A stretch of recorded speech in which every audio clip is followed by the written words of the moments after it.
Tepat 1 tahun lalu, tanggal 15 Juni tahun 2022, Presiden Republik Indonesia Joko Widodo melantik Hadi Cahyanto sebagai Menteri Agraria dan Tata Ruang Kepala Badan Pertanahan Nasional, dan Raja Juli Antoni sebagai Wakil Menteri Agraria dan Tata Ruang Wakil Kepala Badan Pertanahan Nasional. Terdapat 3 amanat dari Presiden RI yang ditugaskan kepada Menteri ATR Kepala BPN dan Wamen ATR Waka BPN terkait bidang pertanahan dan tata ruang. Antara lain, percepatan pendaftaran tanah sistematis lengkap, penyelesaian sengketa dan konflik pertanahan, termasuk pemberantasan mafia tanah, serta dukungan terhadap pembangunan Ibu Kota Negara Nusantara. Selama setahun ini, Kementerian ATR BPN pun terus melakukan akselerasi program PTSL dengan berbagai macam terobosan, mulai dari peningkatan pelayanan pertanahan, kolaborasi dengan berbagai pihak, hingga mendorong keterlibatan aktif masyarakat.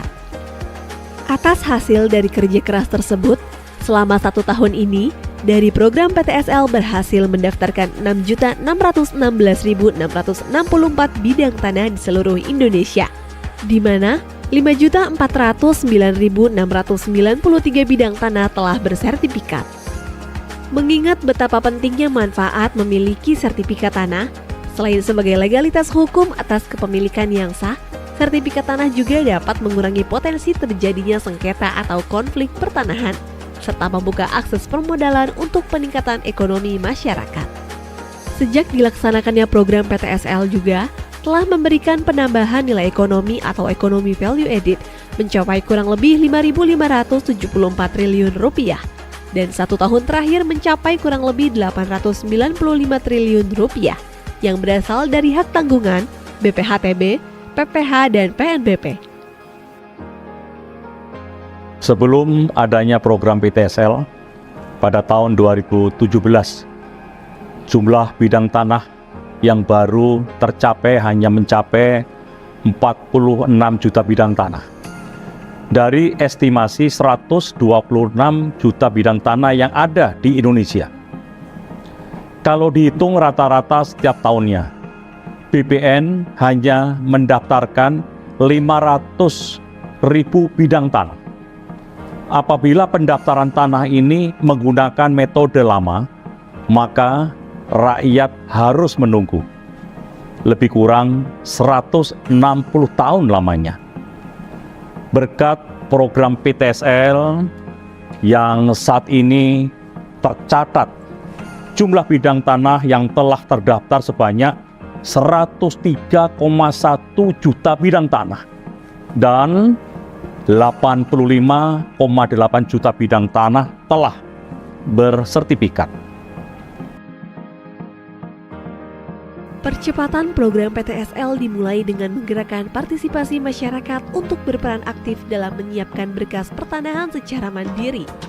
Hal itu berguna untuk membantu petugas pengumpul data pertanahan. Selain itu, Kementerian ATR BPN juga aktif mengkampanyekan gerakan masyarakat pemasangan tanda batas atau gema batas untuk memudahkan petugas ukur dalam melaksanakan pengukuran tanah. Kementerian ATR BPN juga berkomitmen melegalisasi tanah wakaf dan rumah ibadah melalui Gerakan Nasional Sertifikasi Rumah Ibadah dan Pesantren, agar aset tersebut terhindar dari potensi hilang, terkena sengketa atau konflik. Konkretnya, Kementerian ATR BPN telah membuat nota kesepahaman dengan berbagai organisasi keagamaan untuk memudahkan sertifikasi tanah wakaf dan rumah ibadah, sehingga umat beragama dapat melaksanakan kegiatan keagamaan secara aman dan damai. Selama setahun ini, Kementerian ATR BPN telah berhasil mensertifikasi 36.149 bidang tanah wakaf dan rumah ibadah seperti masjid, gereja, vihara, dan rumah ibadah lainnya.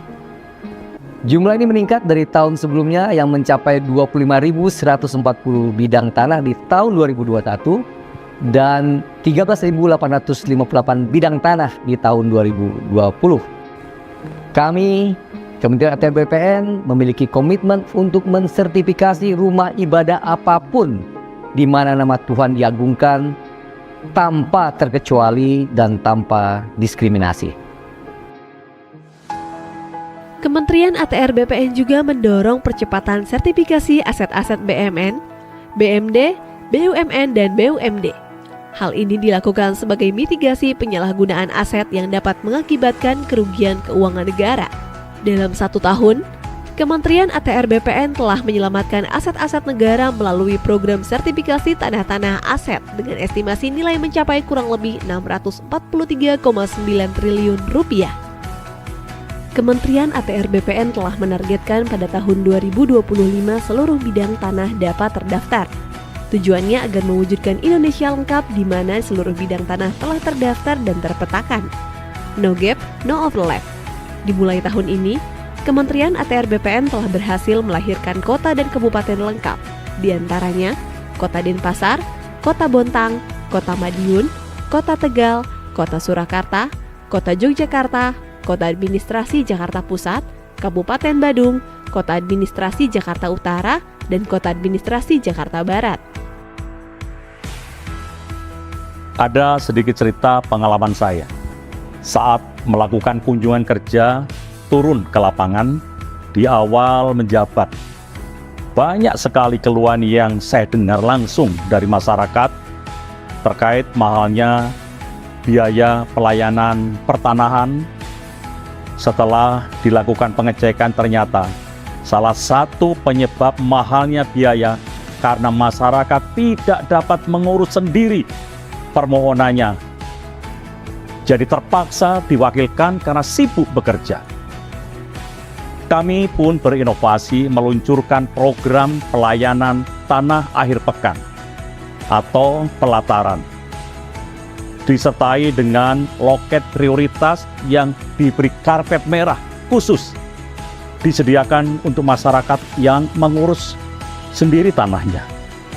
Dengan begitu, masyarakat dapat leluasa kapanpun mengurus tanahnya tanpa terkendala biaya dan waktu.